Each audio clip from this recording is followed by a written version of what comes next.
वहीं देहरादून दौरे से पहले पीएम मोदी ने ट्वीट किया है। पीएम मोदी ने ट्वीट कर लिखा, देवभूमि उत्तराखंड की विकास यात्रा में एक स्वर्णिम अध्याय जुड़ेगा। देहरादून में दोपहर 1 बजे मुझे 18,000 करोड़ रुपए की कई परियोजनाओं के उद्घाटन और शिलान्यास का सौभाग्य प्राप्त होगा और इनमें दिल्ली देहरादून आर्थिक गलियारा समेत कई प्रोजेक्ट शामिल होंगे। तो पीएम ने अपने कार्यक्रम को लेकर जानकारी दी है और उन्होंने कहा कि मुझे सौभाग्य प्राप्त हो रहा है कि आज मैं यहां पर करोड़ों के विकास कार्यों का लोकार्पण करने जा रहा हूं। दोपहर 1 बजे पीएम पहुंचेंगे।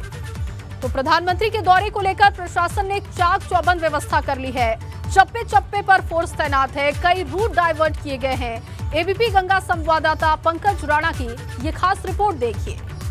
प्रधानमंत्री नरेंद्र मोदी के दौरे के लिए देहरादून पूरी तरह से तैयार हो चुका है। भाजपा पिछले कई दिनों से नरेंद्र मोदी के दौरे की तैयारी में जुटी हुई थी। तैयारी किस तरह की गई है, ये तस्वीरें आपको बता रही हैं किस तरह से प्रधानमंत्री के दौरे के लिए भाजपा ने पूरे देहरादून को भगवा रंग में ढाल दिया है और हर चौराहे पे इसी तरह से जो तस्वीरें हैं वो लगाई गई हैं, जिसमें प्रधानमंत्री नरेंद्र मोदी की तस्वीर है, जेपी नड्डा की तस्वीर है, मुख्यमंत्री पुष्कर सिंह धामी की तस्वीर है, अमित शाह की तस्वीर है और भाजपा के प्रदेश अध्यक्ष मदन कौशिक की तस्वीर है। इसी तरह से जो देहरादून के मुख्य चौराहे हैं उनको इसी तरह से बनाया गया है। इसी तरह से जो तस्वीरें हैं वो लगाई गई है ताकि एक संदेश भाजपा का जनता में जा सके कि अभी भी भाजपा की लहर है। और ये आप देख रहे हैं कि बैरिकेटिंग से किस तरह से यहाँ पर भीड़ को नियंत्रण करने के लिए व्यवस्था की गई है। जो पुलिस के जवान हैं वो मौके पर पहुँच गए हैं। हर तरह की व्यवस्थाओं को चाक चौबंद किया जा रहा है क्योंकि अब कुछ देर का इंतजार होगा, थोड़ी देर कर उसके थोड़ी देर बाद ही जो लोगों की जो आने की संख्या है वो शुरू हो जाएगी। तो इसीलिए जो शुरुआती व्यवस्थाएं हैं वो यहाँ की जा रही हैं। जो बैरिकेटिंग लगाए गए हैं उन बैरिकेटिंग पर हर तरह से जो पुलिस के जवान हैं वो तैनात हो चुके हैं।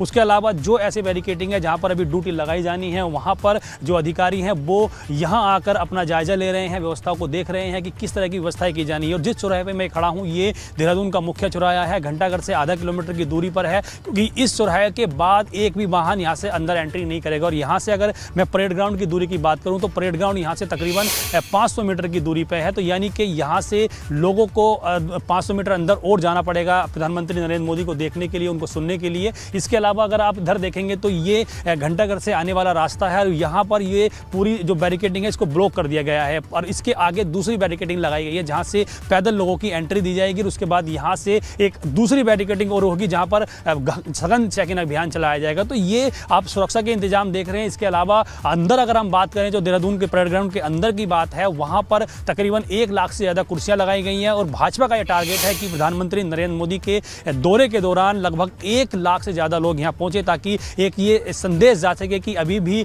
पूरे देहरादून समेत पूरे उत्तराखंड में भाजपा की लहर है और एक बार फिर भाजपा सरकार बनाने जा रही है। लेकिन अब क्योंकि लगभग ये माना जा रहा है कि 1 बजे के करीब प्रधानमंत्री नरेंद्र मोदी देहरादून के परेड ग्राउंड में पहुँच जाएंगे। उस समय ये टारगेट अचीव करने के लिए तमाम जो कार्यकर्ता हैं भाजपा के वो अलग अलग जगह जुटे हुए हैं। पूरे प्रदेश भर से ये कहा गया है कि भारी संख्या में लोगों को लाया जाए। और एक बड़ी बात ये भी है कि जो यहाँ की जनता है वो भी रूट चार्ट देखकर निकले क्योंकि पूरी तरह से जो ट्रैफिक है उसको डाइवर्ट किया गया है। किसी भी तरह का वाहन यहाँ के 1 से 1.5 किलोमीटर की एरिया एयरफेयर की एरिया में यानी कि जो परेड ग्राउंड का 1.5 किलोमीटर का एरिया है उसको पूरी तरह जीरो जोन घोषित किया गया है। वहाँ पर किसी भी तरह का दुपहिया वाहन चौपहिया वाहन नहीं लाया जाएगा। तो इसलिए अगर आप देहरादून में घंटाघर की तरफ या सचिवालय या दूसरी जगह जाना चाह रहे हैं तो आपको डाइवर्ट जो रूट डाइवर्ट है उसका चार्ट देखना होगा तभी आप घर से निकले। देहरादून से प्रतिनिधि क्रिस्टोफर लॉरेंस के साथ पंकज राणा, एबीपी गंगा।